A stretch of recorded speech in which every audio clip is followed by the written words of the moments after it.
Welcome to IGNU Assistant Registrar 2020 lecture series. This is Malvika Sagar. In this lecture, we will discuss about the theories, models, and practices in educational management. Today, we are going to start with another unit, that is Unit 3. Before starting the video, I request you to click on the subscribe button so that you can access to my latest videos as soon as I upload. Also, do not forget to mention your comments in the comment section down below, and please like the video if you think that you have learned anything from this video today. Also, in the comment section, you can tell me about what topic of educational management you want me to cover, and I will try my level hard to discuss the topics. So, without further delay, let us get started. In this lecture, in Unit 3, after completing this lecture, we will be able to understand uh, we will be able to understand the need for the theoretical framework for the educational management. We will be able to describe various theories of education management, and we will also be able to explain the models of educational management. Along with that, we will be able to reflect upon the implications of these theories models for the education system, with special reference to the Indian education system. Many people in my previous videos have requested me to make a bilingual video, so I will try to use Hindi language in between. uh, Mostly I will be talking in English, but wherein I think that the particular point is supposed to be spoken in Hindi, I will try my level hard.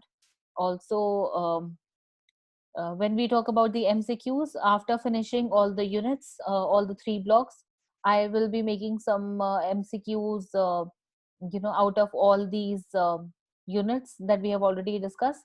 But what I think is that, rather than practicing MCQ, you should be able to understand each and every concept and note down in your diaries about the important points, which will directly come as questions in your exam. And if you know the correct answer, there will be much more clarity for you to answer your questions correctly.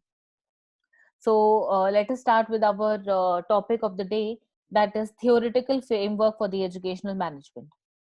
Before pondering upon various theories and models, let us first discuss the need of theoretical framework for the area of study educational management. ये बात ये कह रही है कि हमारे को पहले शुरू करने से पहले कि कौन-कौन सी थ्योरीज या कौन-कौन से मॉडल्स आते हैं एजुकेशनल मैनेजमेंट फील्ड के अंदर, हम पहले ये समझते हैं कि एजुकेशनल मैनेजमेंट के अंदर थ्योरेटिकल फ्रेमवर्क की क्या ज़रूरत है। Rationale for the theoretical framework. You may have some sort of understanding about the concept of theory, which is a systematic and deductive way of thinking about reality in order to describe and understand such reality. इसका मतलब ये है कि किसी भी theory का concept समझने के लिए हमारे को समझना पड़ेगा कि वो किस तरीके से सिस्टमैटिक तरीके से अपनी बात को कह रही है और कैसे डिडक्टिव तरीके से, मतलब एक बहुत ज्यादा बड़े कॉन्सेप्ट से लेकर के एक छोटे कॉन्सेप्ट पर लेकर आ रही है, पिन पॉइंट कर रही है किसी भी बात को जो कि रियलिटी है, उस रियलिटी को समझाने के लिए। ठीक है, तो इसके अंदर हमारे पास में काफ़ी फैक्ट्स आते हैं, मॉडल्स आते हैं, लॉज़ आते हैं अबाउट अ फिनोमेनन।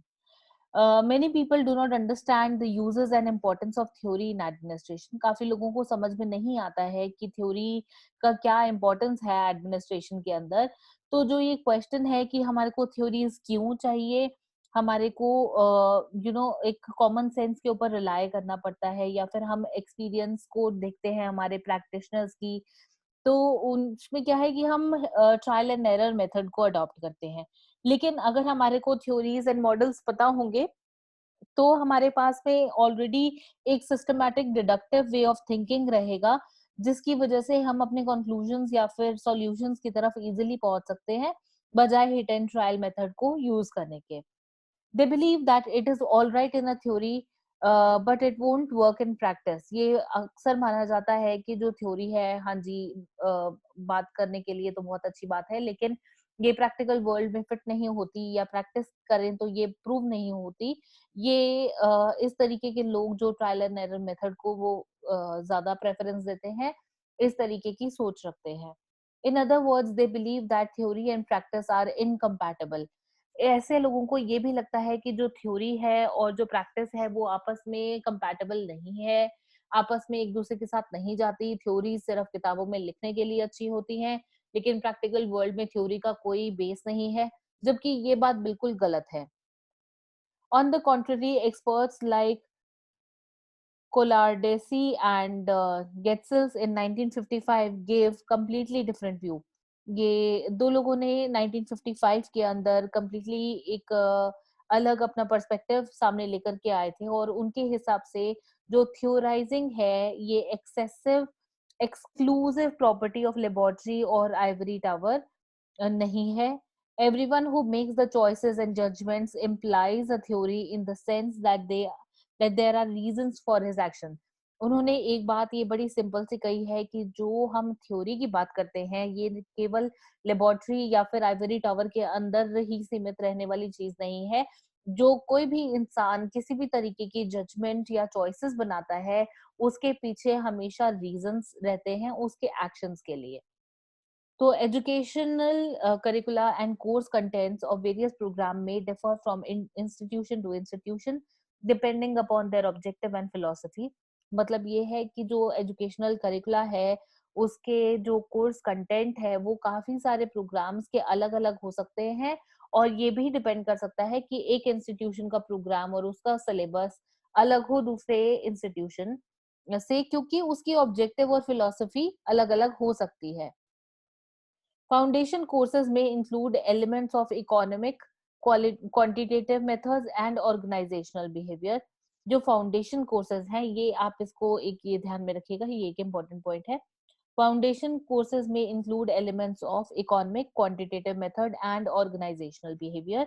ये तीन एलिमेंट्स हो सकते हैं. अप्लाइड सब्जेक्ट्स के अंदर ह्यूमन रिसोर्स मैनेजमेंट जो है उसको ऑपरेशनल मैनेजमेंट कंप्यूटर एप्लीकेशंस के साथ में डील करना पड़ता है. और फिर से एक ये चैलेंज है personal finance, organisation of sports and games, students activities and दूसरे फंक्शनल एरियाज जो मैनेजमेंट का एक कंसर्न है उसमें एक प्रॉब्लम आ सकती है. Education being a complicated enterprise there is need for specialisation for the management. ये कहते हैं कि जो एजुकेशन है वो एक कॉम्प्लिकेटेड स्ट्रक्चर है जिसके लिए स्पेशलाइजेशन मैनेजमेंट फील्ड के अंदर होना जरूरी है. मैनेजमेंट फील्ड के अंदर एजुकेशन का सब स्पेशलाइजेशन होना जरूरी है. Educational system is undergoing fast and tremendous changes. Consequently, its structures, roles, services, as well as expectations from education are also changing. Time के बदलते साथ ही एजुकेशन सिस्टम जो है उसके रोल उसके सर्विसेज और साथ ही साथ उसके एक्सपेक्टेशंस भी बहुत ड्रास्टिकली चेंज हो रहे हैं इसलिए हमारे को भी समय के साथ बदलने की जरूरत है. corresponding to that management of education is changing as well. It is neither easy nor even possible for the educational manager to rely upon their experiences alone to manage the educational institution. ये कहते हैं कि ये किसी भी institution के अंदर बदलते समय के अंदर एजुकेशनल मैनेजर के ऊपर पूरा का पूरा डिपेंड होना उनके एक्सपीरियंसेस को देखते हुए कोई समझदारी वाली बात नहीं है एक एजुकेशनल इंस्टीट्यूशन को मैनेज करने के लिए. तो जो मॉडर्न मैनेजर्स हैं उनको इस एरिया के अंदर एक स्ट्रॉन्ग अप्रोच, स्ट्रॉन्ग थ्योरीज और एप्रोप्रिएट मॉडल्स जो हैं वो सक्सेसफुली मैनेज करने आने चाहिए और जो it is becoming increasingly imperative that those who manage the educational institution must have both adequate experience and proper training in order to cope up with the changing scenario and meet the challenges of the complex modern education system. ये ऐसा मानते हैं कि जो भी हमारे education system को manage कर रहे हैं, इंस्टीट्यूशंस को मैनेज कर रहे हैं, उनको एक्सपीरियंस तो होना ही चाहिए, साथ ही साथ उनको एक प्रॉपर तरीके की ट्रेनिंग भी होनी चाहिए, ताकि कोई भी किसी भी तरीके का चेंज अब आगे आने वाले टाइम में हमारी एजुकेशन सिस्टम में आता है और जो कि आएगा भी, तो उससे डील करने के लिए ये लोग ऑलरेडी पहले से ही इक्विप्ड हो, इनके पास में सही तरीके की ट्रेनिंग और एक्सपीरियंस हो। Under these circumstances, there is a reasonable and practical need of having theoretical framework for managing the educational institution. इसीलिए इन सारे circumstances को manage करने के लिए practical need तो होना, मतलब practical experience तो होना जरूरी है ही है, प्लस साइड बाय साइड इनको theoretical framework भी इनको आना चाहिए।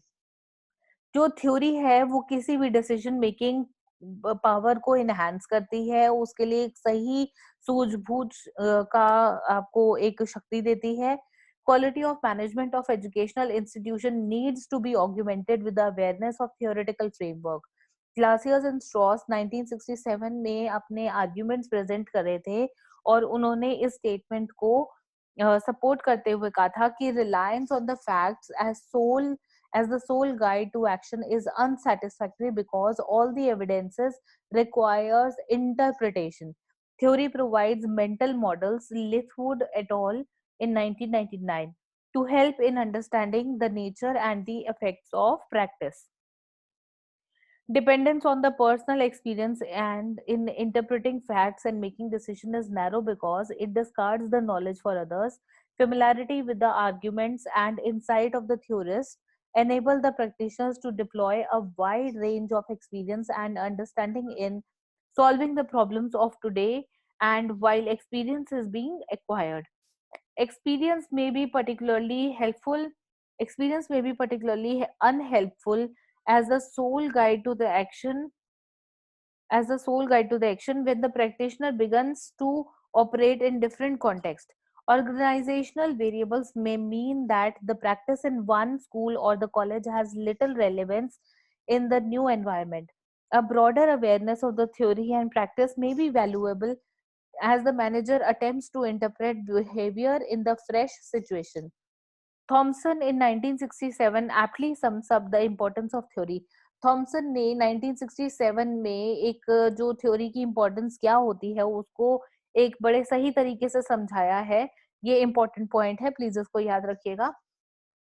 An adequate theory would direct the students, that is, future administration's attention to processes and relationships rather than to techniques. It would provide him a framework into which he can place both the future findings of the social sciences and his own experiences in the administration. तो जो ये Thompson है, ये 1967 में ये कहते हैं कि सही तरीके की जो थ्योरी है वो एक किसी भी स्टूडेंट, जो आज स्टूडेंट है वो कल का फ्यूचर का एडमिनिस्ट्रेटर बनेगा, तो अपना ध्यान, अपना अटेंशन जो है वो प्रोसेसेस एंड रिलेशनशिप्स के ऊपर दे, रादर देन कि वो किस टेक्निक से हुआ है। इससे क्या होगा कि इससे उनको एक फ्रेमवर्क मिलेगा जिससे वो आगे की आने वाली जो भी फाइंडिंग्स है सोशल साइंसेस की फील्ड के अंदर उसको करने के लिए उसके पास में एक फ्रेमवर्क होगा, एक सही तरीका होगा, एक ब्लूप्रिंट होगा, और साइड बाय साइड वो जब बड़ा होगा, अपना एक्सपीरियंस होगा उसको एडमिनिस्ट्रेशन के अंदर, वो उसको इम्प्लाई कर सकता है। So the educational manager needs to be conversant with the relevant theories and model to successfully manage the educational institute, since the experience is no longer considered adequate for meeting the demand of effective management of the educational organization. Main characteristics क्या होते हैं theories and education management के, ये बता रहे हैं कि जितनी सारी थ्योरीज होती है एजुकेशनल मैनेजमेंट की, उन सब के अंदर 3 मेजर कैरेक्टरिस्टिक्स होते हैं। वो क्या 3 मेजर कैरेक्टरिस्टिक्स है, आइए इन पे एक बारी नजर डालते हैं। पहला कहता है कि थ्योरीज जो है वो नॉर्मेटिव तरीके की होती हैं, जिससे इम्प्लाई किया जाता है जो बिलीफ है किसी भी तरीके की नेचर की जो एजुकेशनल इंस्टीट्यूट से आते हैं, और किसी भी इंडिविजुअल का बिहेवियर उसके अंदर किस तरीके का रहता है। तो बेसिकली ये कह रहे हैं कि theories are tend to be normative which implies that they reflect, वो क्या बताती है, नॉर्मेटिव थ्योरीज क्या बताती हैं कि about the beliefs of the nature of educational institutions and behavior of the individuals within them। मतलब एजुकेशनल इंस्टीट्यूशन का नेचर किस तरीके का है और उसके अंदर जो लोग काम करते हैं उनका बिहेवियर कैसे है। दूसरा पॉइंट क्या बताता है थ्योरीज का characteristics, Theories tend to be selective or partial in that they emphasize certain aspect of the institution at the expense of the other elements. The educational institutions like schools and colleges are very complex and may not be analyzed through a single dimension. बड़ी अच्छी बात इन्होंने यहाँ पर कही है कि जो थ्योरीज हैं वो कई बारी सिलेक्टिव होती हैं या पार्शियल होती हैं, और जिसके अंदर वो एम्फसाइज करती हैं, जिसके ऊपर वो स्ट्रेस करती हैं कुछ ऐसे एस्पेक्ट जो एक इंस्टीट्यूशन के अंदर होते हैं, और वो जो एस्पेक्ट्स होते हैं वो किसी दूसरे एलिमेंट के वजह से होते हैं, ठीक है? तो यहाँ पर जो एजुकेशनल इंस्टीट्यूशंस हैं जैसे कि स्कूल्स या कॉलेज, वो बहुत ही ज़्यादा कॉम्प्लेक्स होते हैं और उनको एक एक दृष्टिकोण से या फिर एक सिंगल डायमेंशन से नहीं नापा जाना चाहिए।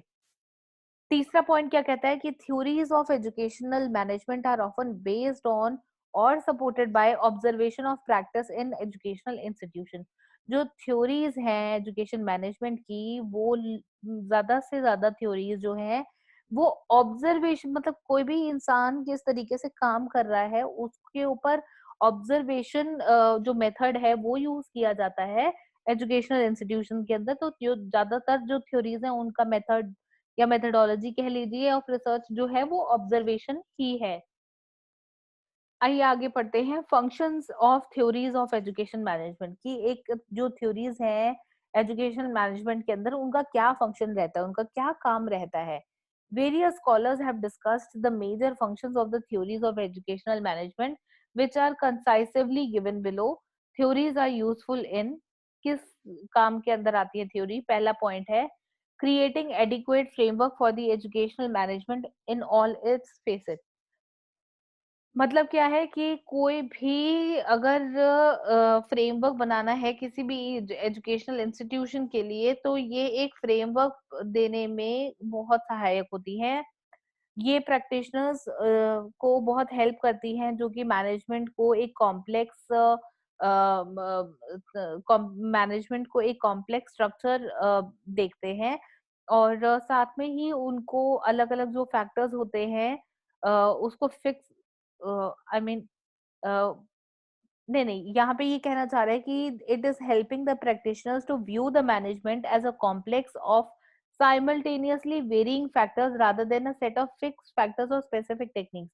मतलब जो भी प्रैक्टिशनर्स हैं वो मैनेजमेंट को इस तरीके से या इस नजरिए से देखते हैं कि इसके जो फैक्टर्स है वो बहुत कंटिन्यूअसली चेंज हो रहे हैं, बल्कि ना कि वो एक फिक्स्ड या स्पेसिफिक टेक्निक्स की तरफ ध्यान देते हैं। मतलब ऐसा कुछ भी नहीं है जो फिक्स्ड है, उनके फैक्टर्स हमेशा वेरी करते हैं, इसलिए वो एक कॉम्प्लेक्स स्ट्रक्चर है।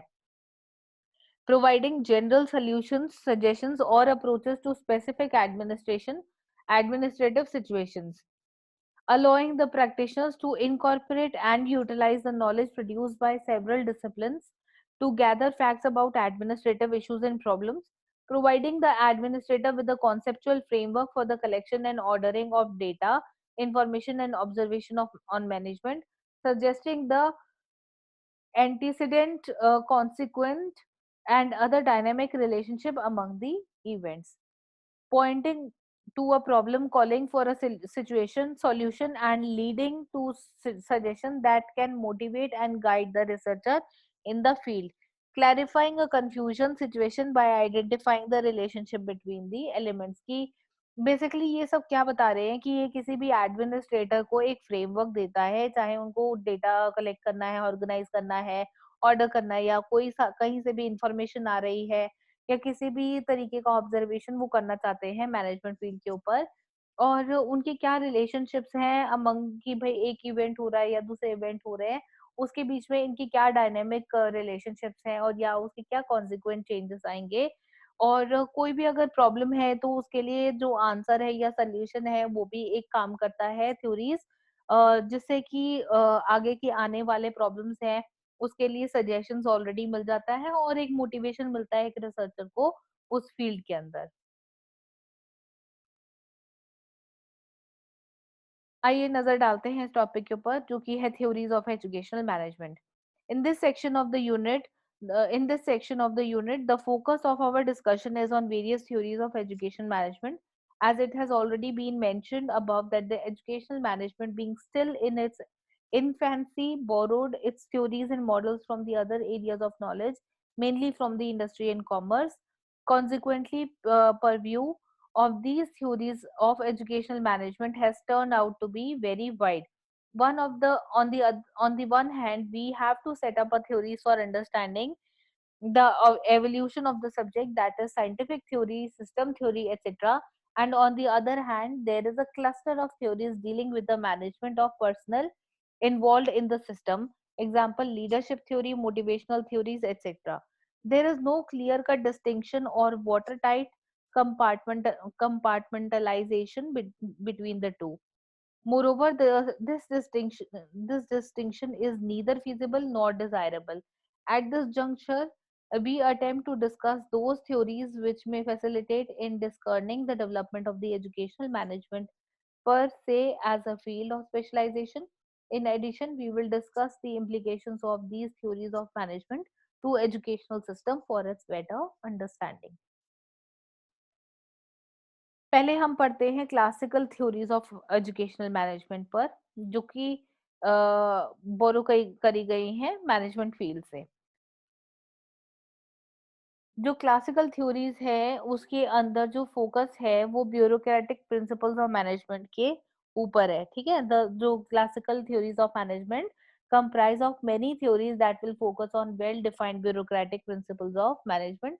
These theories emphasizes on clearly spelling out rules and regulations and the source of authority and accountability with little और नो रूम फॉर डिविएशन। इसका मतलब सिंपल सा यही है कि जो क्लासिकल थ्योरीज ऑफ मैनेजमेंट है, एजुकेशनल मैनेजमेंट है, ये क्या करती हैं, ये बताती हैं कि क्या सिंपल सा क्या रूल है, क्या रेगुलेशन है, कौन किसको अकाउंटेबल करे, कौन सी अथॉरिटी किसके पास है और कौन इंसान किस काम के लिए अकाउंटेबल है।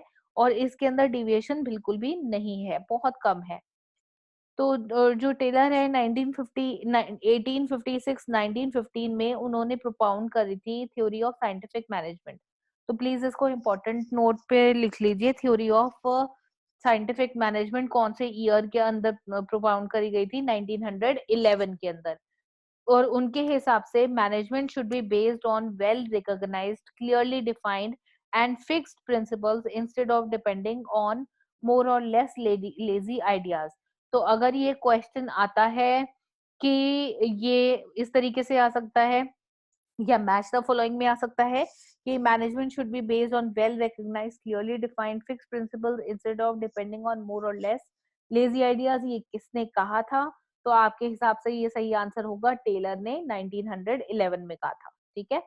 फिर उनके बाद में जो फ्योल है 1949 में उन्होंने कंट्रीब्यूट किया था क्लासिकल थ्योरीज ऑफ मैनेजमेंट के साथ में, हेनरी फ्योल उनका नाम है। he accentuated that the management is a process and its main principles are, Henry Fayol के हिसाब से मेन प्रिंसिपल्स क्या है मैनेजमेंट के, division of work, authority and responsibility, discipline, unity of command etcetera, ठीक है।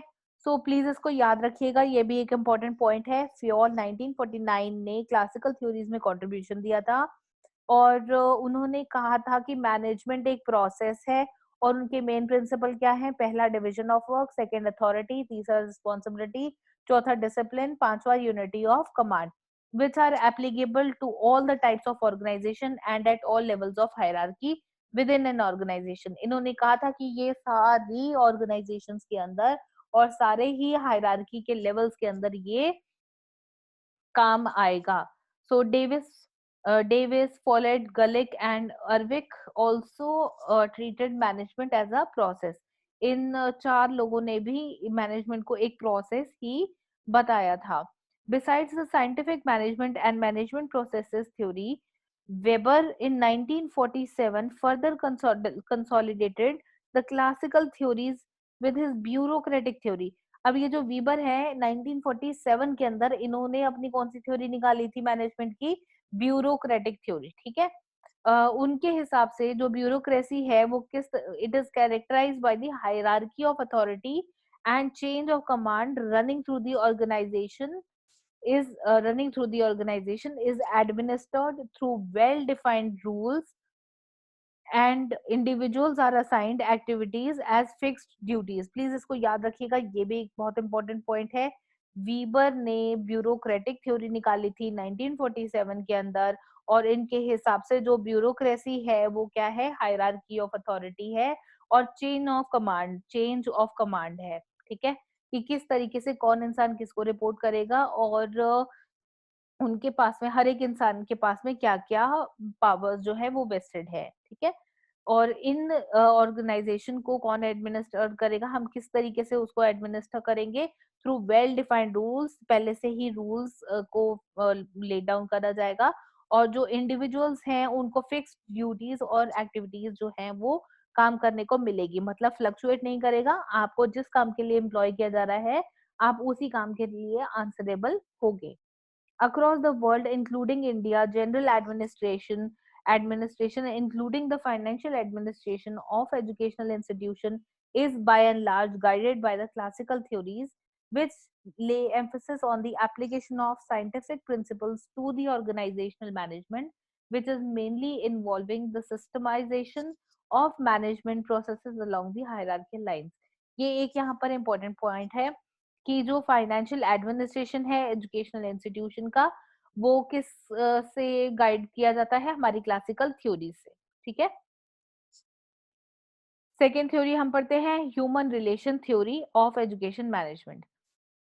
The classical theories were considered a bit too formal and systematized to be dealing with the human beings. उन्होंने कहा कि ये जो क्लासिकल थ्योरीज हैं भाई, ये बिल्कुल ऐसे इस तरीके की थ्योरीज हैं जहाँ पर हम ह्यूमन टच को लॉस्ट कर चुके हैं. एकदम हर एक इंसान का अपनी अथॉरिटी है, रिस्पॉन्सिबिलिटी है, बहुत मैकेनिकल हो गया है और ह्यूमन टच वहाँ पे लॉस्ट हो गया है. तो इसलिए अगर हम ह्यूमन बीइंग्स के साथ में डील कर रहे हैं तो हमारे को थोड़ा-सा ह्यूमन एस्पेक्ट को लेकर आना ज़रूरी है, उसको हम कंप्लीटली इग्नोर नहीं कर सकते. इसलिए development of the human relation theory became as an important part. Human relation theory is based on behavioral approach, focuses on the social psychology of human being as a focal point for managing an organization. ये please इसको याद रखिएगा, ये बहुत एक important point है कि ये जो ह्यूमन रिलेशनशिप थ्योरी है ये किस चीज के ऊपर बेस करता है, बिहेवियरल अप्रोच पे और सोशल साइकोलॉजी एक ह्यूमन बीइंग की, और उसका फोकल पॉइंट क्या है, मैनेजिंग एन ऑर्गेनाइजेशन.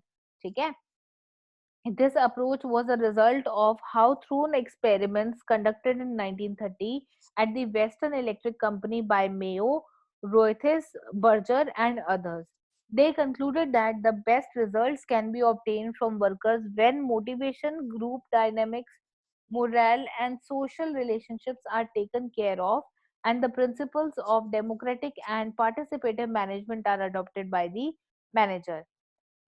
ये जो 4 लोग हैं, मेयो, रोथिस, बर्जर एंड अदर्स, इन्होंने एक स्टडी करी थी वेस्टर्न इलेक्ट्रिक कंपनी ने, वेस्टर्न इलेक्ट्रिक कंपनी के अंदर, और उन्होंने कहा था कि जो बेस्ट रिजल्ट है कंपनी को एकदम ऑप्टिमम लेवल पर काम कराने के लिए वो तभी हो सकते हैं जब हम अपने वर्कर्स को या फिर अपने ग्रुप डायनेमिक्स को एकदम मोटिवेटेड रखेंगे, हमेशा उनका मोरल बूस्ट रखेंगे, और सोशल जो उनके रिलेशनशिप्स हैं उनको अगर ध्यान रखा जाता है तो जो डेमोक्रेटिक एंड पार्टिसिपेटिव मैनेजमेंट है वो आई मीन जो जो ऑप्टिमम लेवल है उसको हम मीट कर सकते हैं.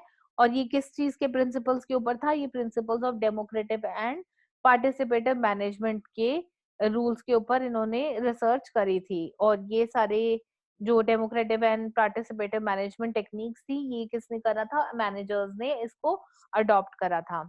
This theory can be explained with the following example. Suppose you are the head or the principal of an educational institution and realize one of the teacher could not complete the syllabus of his or her subject.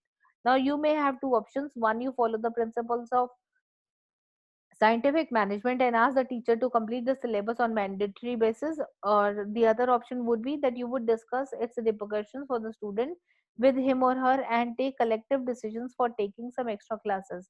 This is shared decision making. This shared decision making would certainly give better results better qualitative result as it would give the sense of belongingness and the responsibility to the teacher. Theory of organizational behavior education management. Getzels and Guba in 1957 promulgated a theory based on the study of human behavior in organization.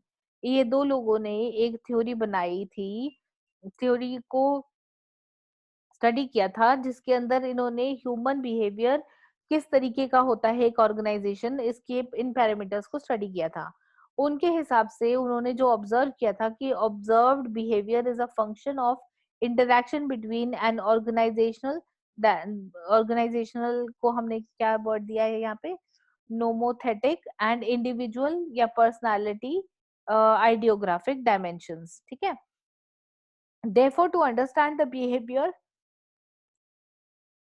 of an individual, it is necessary to understand his or her organizational behavior, that is institutional, his or her roles and the expectations, as well as the personal dimensions, that is individual, his or her personality and the need disposition.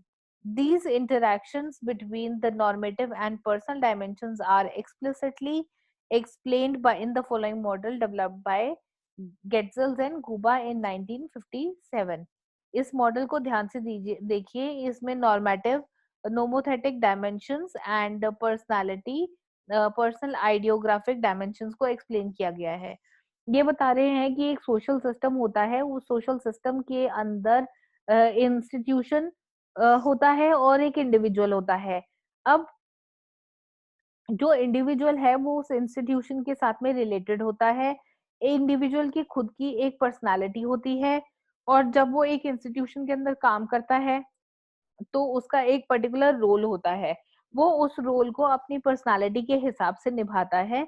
उस role की एक expectation होती है कि उस काम से, उस इंसान से उसको क्या एक्सपेक्टेशन है, और उसकी जब खुद की पर्सनालिटी होती है तो उसको नीड फॉर डिस्पोजिशन होता है। तो एक्सपेक्टेशंस अगर मैच करती है डिस्पोजिशन से तो सोशल बिहेवियर फिर से एक्सेप्ट।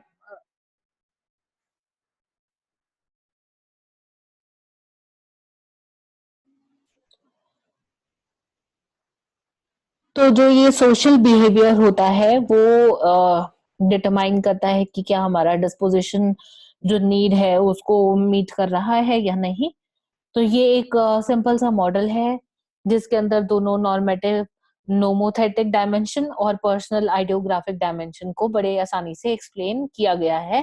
और ये जो मॉडल है ये किसने दिया था, गेटसेल्स एंड गुबा ने। तो प्लीज आप इस पॉइंट को याद रखिएगा कि गेटसेल्स एंड गुबा ने 1957 के अंदर एक मॉडल जो है normative and personal dimensions of social behaviour को बताया था, ठीक है।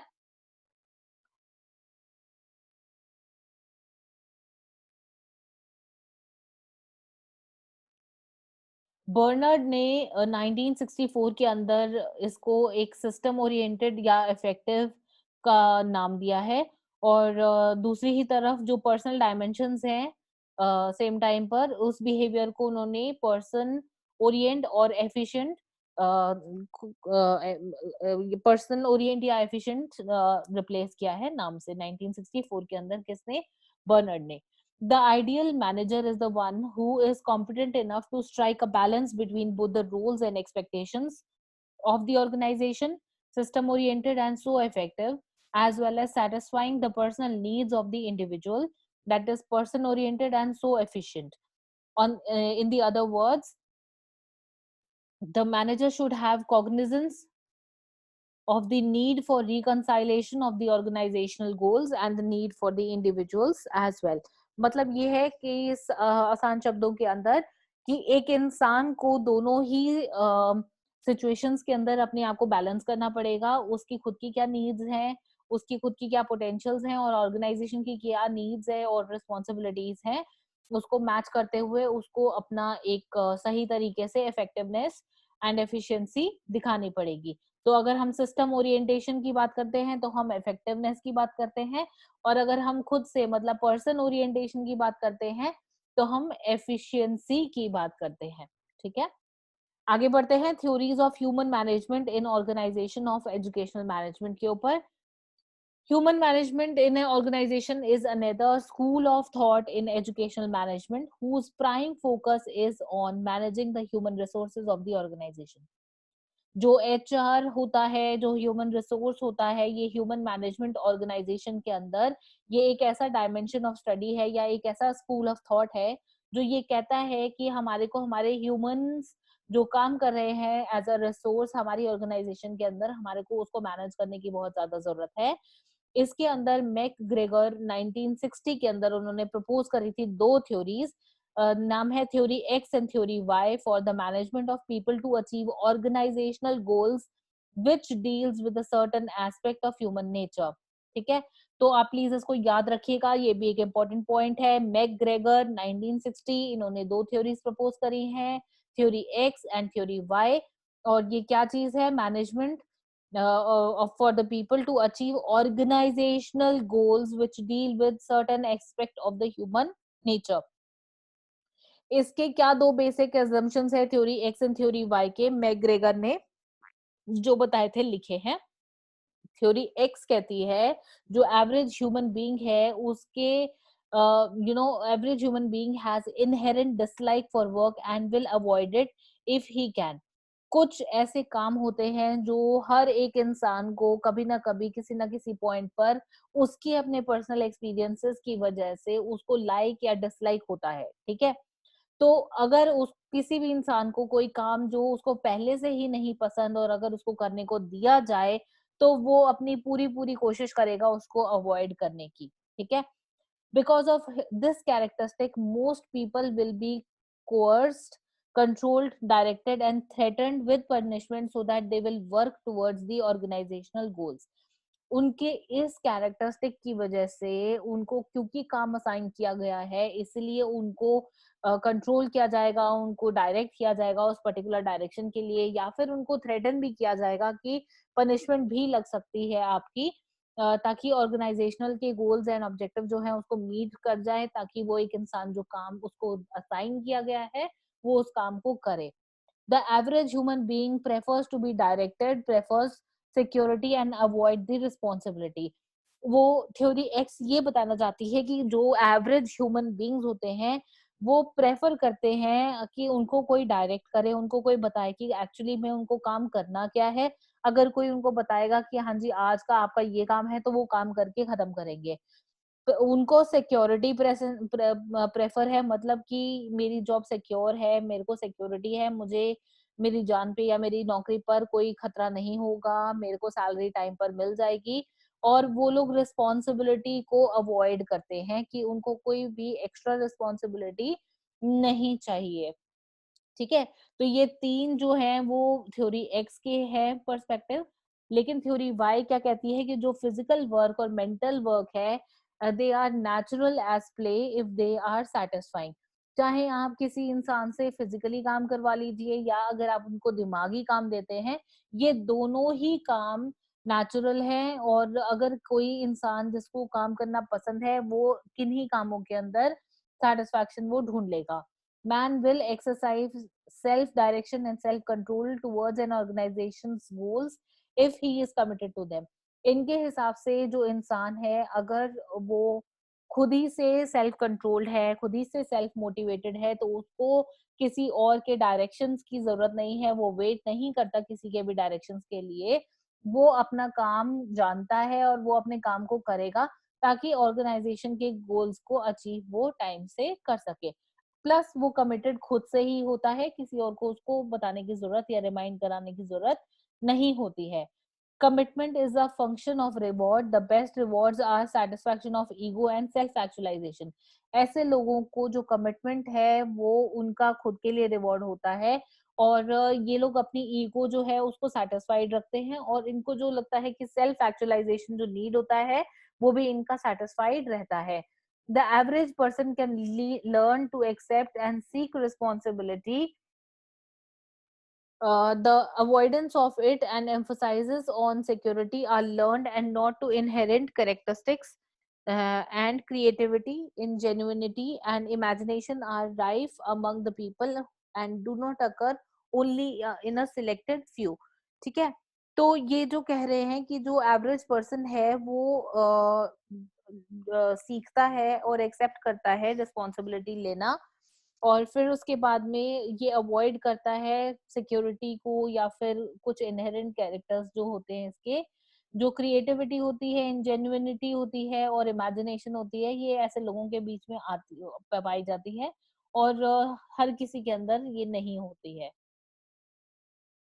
McGregor believes that the continuing use of Theory X in management prevents the managers from discovering and utilizing uh, their the best potential of the average worker. McGregor believe करते हैं कि यदि हम थ्योरी एक्स को ही अपने management के अंदर लागू रखते हैं तो जो मैनेजर्स है वो अपने आप को, अपने काबिलियत को डिस्कवर नहीं कर पाते हैं और पोटेंशियल को वो फुल ऑन यूटिलाइजेशन नहीं कर पाते हैं। वो कहते हैं कि जो थ्योरी वाई है वो एफिशिएंसी है, अगर उसका एप्लीकेशन किया जाए, उसको अप्लाई किया जाए तो वो एफिशिएंसी दिखाएगी एडमिनिस्ट्रेशन के अंदर, और ह्यूमन मोटिवेशन एंड सैटिस्फैक्शन, जो नीड्स है मैस्लोज की हायरार्की नीड्स, जो मैस्लो ने बताई थी 1954 के अंदर, और तो उसको अचीव करने के लिए थ्योरी वाई बहुत ज्यादा इफेक्टिव है। अब एक और थ्योरी आती है, थ्योरी जेड।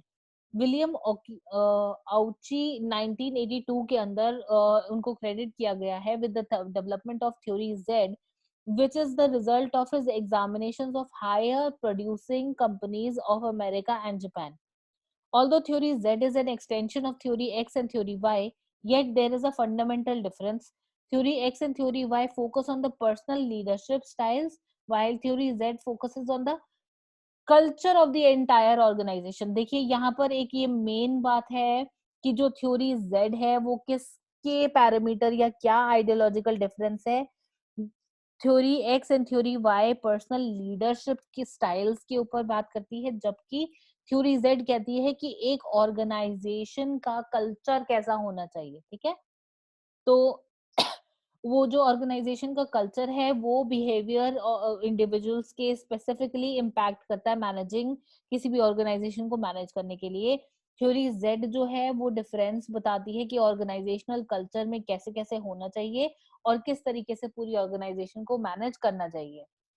पहला थ्योरी जेड के अंदर मेन पॉइंट है कि इंडिविजुअल की खुद की रिस्पॉन्सिबिलिटी होती है, कॉन्सेंशुअल डिसीजन मेकिंग होता है कि यहाँ पर एक या दो जन ही डिसीजन नहीं लेंगे, पूरी की पूरी टीम मिल करके अगर कोई डिसीजन लेती है तो कॉन्सेंशुअल बेसिस पर होता है। स्लो इवैल्यूएशन एंड प्रमोशन को वो कहता है कि आराम से धीरे आप पहले इवैल्यूएट करें, किसी इंसान को आपकी ऑर्गेनाइजेशन के अंदर काम करने का मौका दें, उतना प्रॉपर टाइम दें।